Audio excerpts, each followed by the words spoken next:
May due respect to our Vice Mayor, kung saan Vice Mayor June ang tawag sa imo, kay Junior Macapao, Vice Mayor Macapao, Junior, and as well as the members of the Sangguniang Bayan of the Municipality of Loon. I remember when one of our board members visited me 2 weeks ago, Dr. Lutia Maculo. When she visited me last February 6, she went around also. I think it's her, 4th or 6th times na nag-visit me. I remember her, niyon siya, na matuyo ko, pero kita ko sa imuha syudad. Kada anigid niya, sige siya, matuyo ko, pero tanaw ko sa imuha syudad.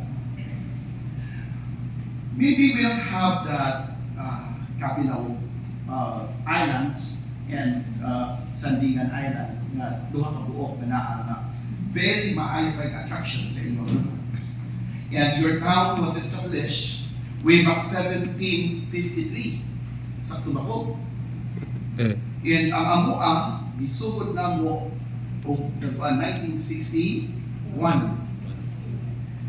Unang nakaingon ko that there is like a huge comparison sa paghatag kay just because number one, layo kaayo na nagsugod mo o dugay-dugay na but nilingon yung kumpirmi sa kung balik-balik sa una-una naatay pirmi na common. While you have the seas dito, nagdaghan ka ispol, dako kaayo, daghan po kayo may tubig din sa usan. It's just because as you can feel right now and you can see, daghan may rivers, sige o uwan, jamoy dagat. Wala makaingon ko pirmi that di sa pag wala gapunta, naagapon tayo something common. You have your salt water and we have fresh water here in our city. And I would like to thank, of course, the municipality of Loon for choosing Bayugan ang inyong lugar na kung asa mo dapat mag-benchmark. By the way, na-introduce na ba sa inyo ang ato ang mga city council members? Yes. Si Vice Mayor Kim, who is my older brother.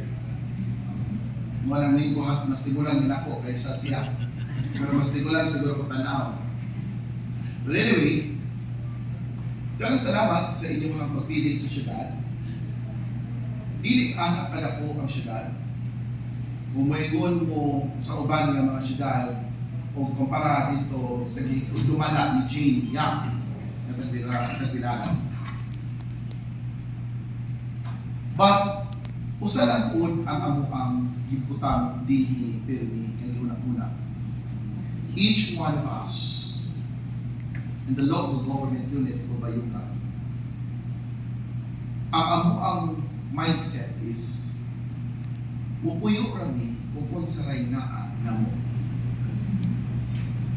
Our city, balikod ako, kapasigarbuhon ko, since ang akong mother, father, akong isa ka brother, and even I, we didn't engage with loans. Wa mi nangutang yun ever since. Mo nang mukaingon ko na kung unsa ang pagpadagan sa syudad, maura to ang ato ang kwarta nga kita gikan sa local resource income o ang ato ang national tax allocation. The developments that we have here in our city, it's all from the people nga nituo o bibiyal and dibayad sa ilahang mga local tax o even tax na palulungan to sa ato ang BIR nga gikuha palulong sa national government. Our city right now naguna-una pirmi og daghan nga mga programs and programs in which that I believe nga dapat ibutang sa una-una that really dapat na ay competition but it should serve dito sa purpose ng ikinahanglan nato. I believe that sa Bohol ang pinakadaghan og local college or colleges na ato sa Bohol karon you have every town I think Murag na ay mga local LUCs. Almost inyong towns na ay LUC. So mo na makaingon ko, here in our city, we have also our LUC here. And of course, without like pagwala sa direction that kung naatay ingon anak nag-establish, we need to see it that tanan kulang nga gusto nga punan diha sa atong community na. You know what, in our country, as of the moment, we lack teachers dito sa early childhood development centers nato. And we need to have that. It's just because mauna ang lugar na diin bukurma ang mga bata, in which I believe that your chairperson sa committee diha sa the basic services, social services, na apil na diha mabutang. And I hope that with that kind of direction nga mo ang himo karon, mo na among i-share na usa karon sa inyong pagbisita. We established our local college. It's just because kana ang atong kulang base sa feasibility study o sa rekomendasyon sa Commission on Higher Education. Kulang ta og office workers. Therefore, ang workforce at ang himuon nga i-ready nato. And that is why ang direction sa local college din sa Bayugan, kay pag-abot sa second to third year, maghimo na silang civil service passer. Mauna ang direction kaya para pag-uman nila og kolehiyo, mawala na sila worry na dili na sila makatrabaho kay eligible naman sila dito sa pagpag-empleo nila. Sunod po, kining atong gibuhat na koneksyon ngadto gihapon sa agrikultura, where ang among tinubdan sa pundo sa syudad gikan sa agriculture. That is why if you'll visit our local college here, ang nagpronta niya dito na butang ang amuang hatchet nga nakita nato nga nag-produce kung daghan kay nagipanghatag ngadto sa mga nagkadaiya nga mga farmers nato nga kauban nga nagbuhikot sila dito og mga isda, tilapia, o uban pa mga freshwater fish. Ang sunod nato nga pilmigyo na una ay tungod sa agriculture. I think it was explained while ago by Engineer Babis, all of the programs that we are implementing. You know what? I do benchmarking. I did in the past. I even went to the farthest place of this country and even outside of this country. To tell you honestly, ang provincial government, takot ang ayaw po tapang din. It's just because the direction of our two congresspersons and our governor, Governor Cani, Kong Eddie Pong, and Kong Alfio, kay tungod, kay nag-establish po din o bago nga state-of-the-art nato nga soils laboratory. Kanang soils laboratory, mag-determine mo nang i-open dito na nila kay tungod para ma-determine kung unsa yun ang angay buhaton sa ato ang mga yuta o sa ato mga farmers pagtanong. Nindot kaayo ang laboratorio magsuportahan sa Australian government. Kana siya tutok ang among kongresista. It's just because soil science is really important. The mayors and the governor went to Australia and even went to Thailand and Japan just to see and check all sa ilahang gihimo nga mga laboratorio. And one good thing, ang gobernador sa Agusan, Governor Cani, o ang congressman yun na mo, labi pa ang congressman Edipo, nag-focus yun siya anak na mo din. I hope that makita po ninyo to dito, kay mo nang mas maklabuhan ninyo nga maunay ipangita sa ato ang mga farmers. It is the first dinhi sa atong nasod nga naghimo og laboratorio nga ingon anak kamaayo kayo. And I hope that mahimo siyang mahatag sa uban, makatabang sa uban ang ideya anak. kay tungod mas maayo nga naatay inyong anak sa kada, maybe even kada isla siguro, or even kada region. Ang Cebu produces like gulay, even sa inyong province o Bohol na produce man sa some parts na produce o gulay. So mo na even karon bisag unsa ka patuon ang atong yuta, makatubo ni kita og mga gulay.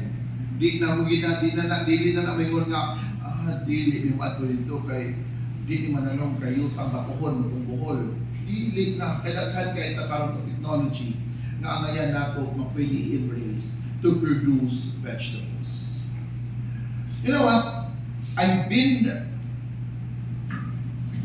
sa tanan halos na lugar sa Pilipinas when I campaigned as national president for NNYL before.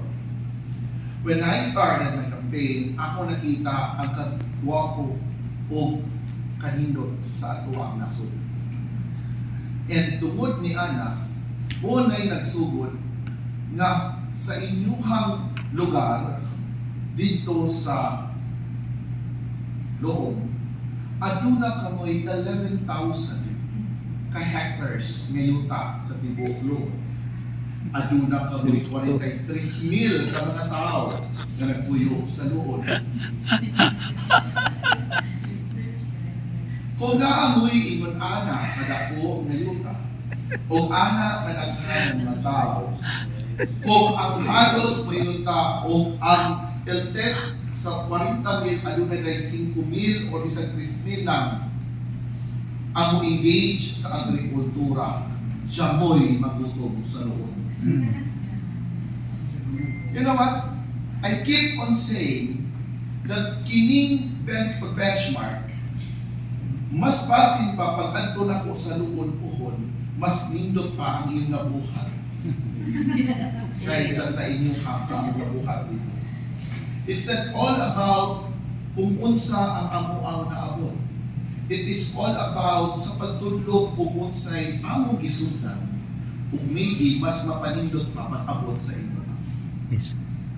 I remember when I started as mayor, tulbaan ko because una na akong pagsugod. Naingon ko sa akong galingon, unsa pa may akong buhaton. Di man ako pwede masaway ang akong amahan, inahan, o akong igsuon.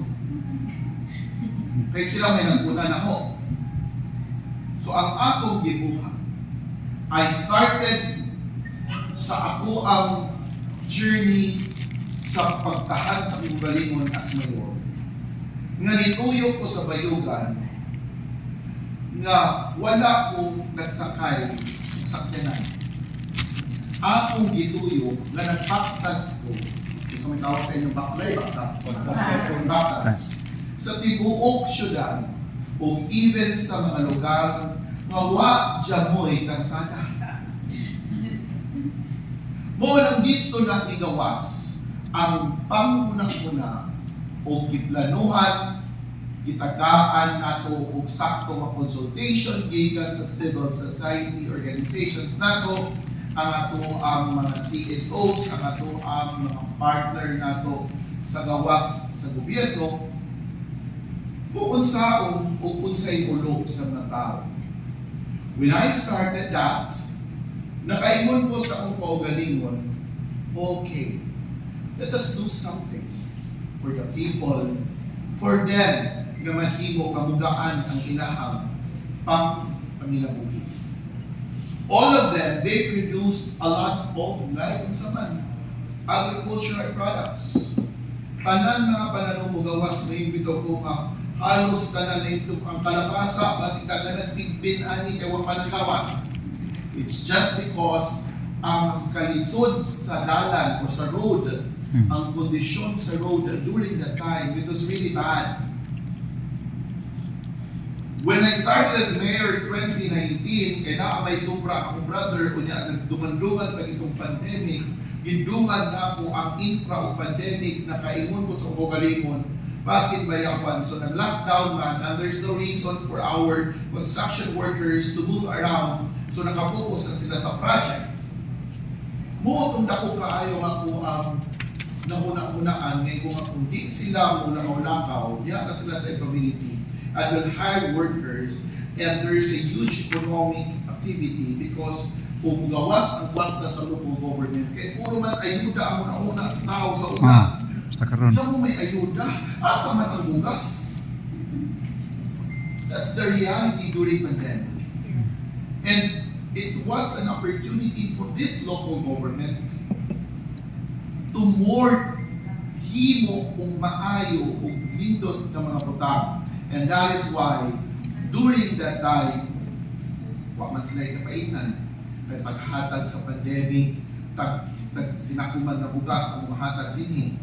Sumoto, nga ang nahitabog ato, di sila nakagawas. Ang ato ang mga farmers, di na tulungan o ang ato apong paano ba mo sinita mo ato?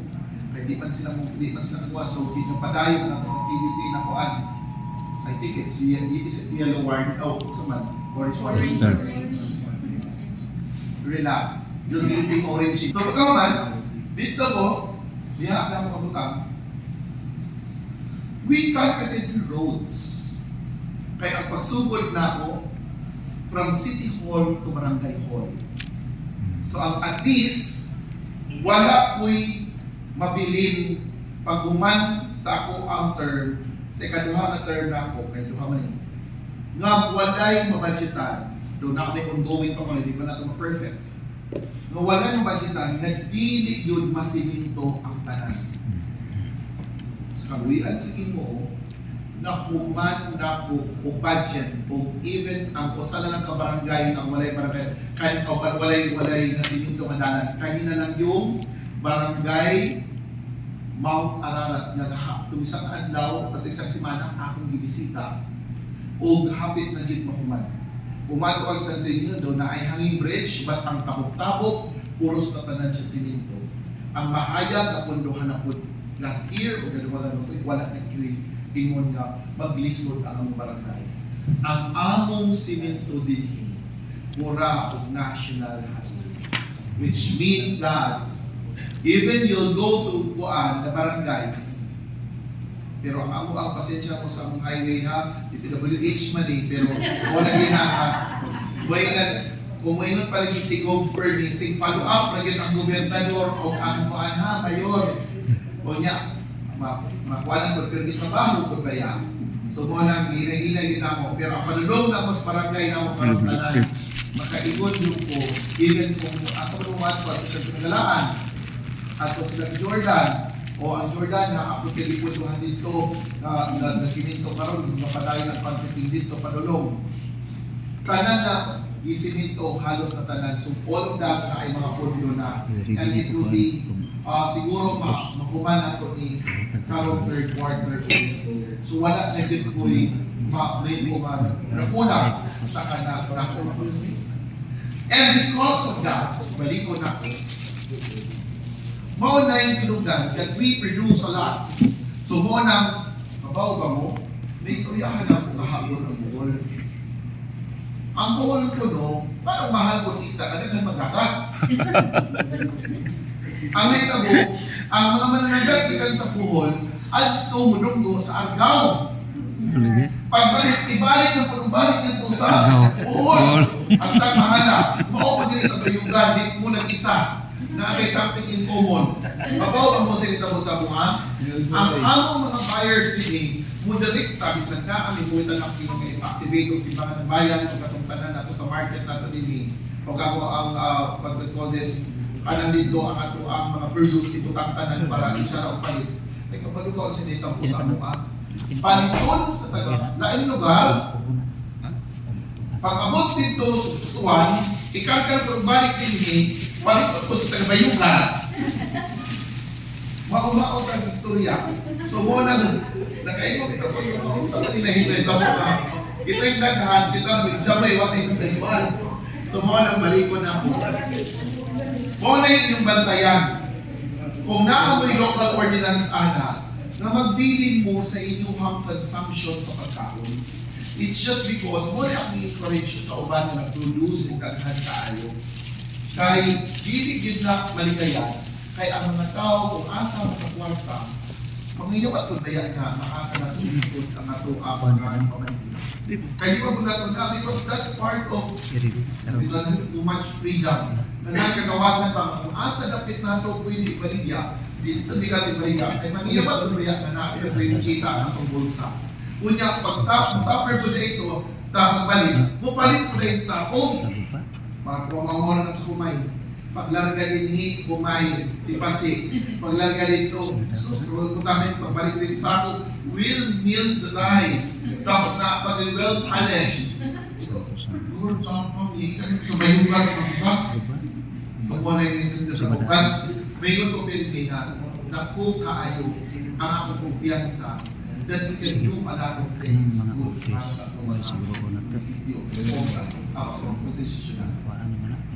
To end, if you have questions, kabalo ko that we are here para sa benchmark kung sa pa inyong gusto mong manuan, I am welcome to listen taman sa ako ang matubag na pwede na ako matubag sa inyo kung pwede po na ako ma-share.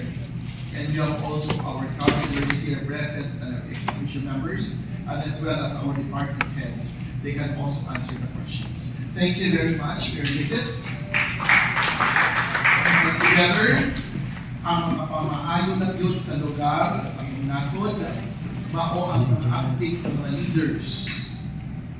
And by the way, ligawas naman ang BBM Memorandum Circular of 2026. Ang mga munisipyo, naman lang na po yung I don't think, hindi nila ihatag na because kapit ang eleksyon. Ang mga munisipyo makadawag mag-ready at 20 million in addition. So, palihog po ang mga buwan ng projects. Kaya gawas na ang BBM Memorandum Circular 160.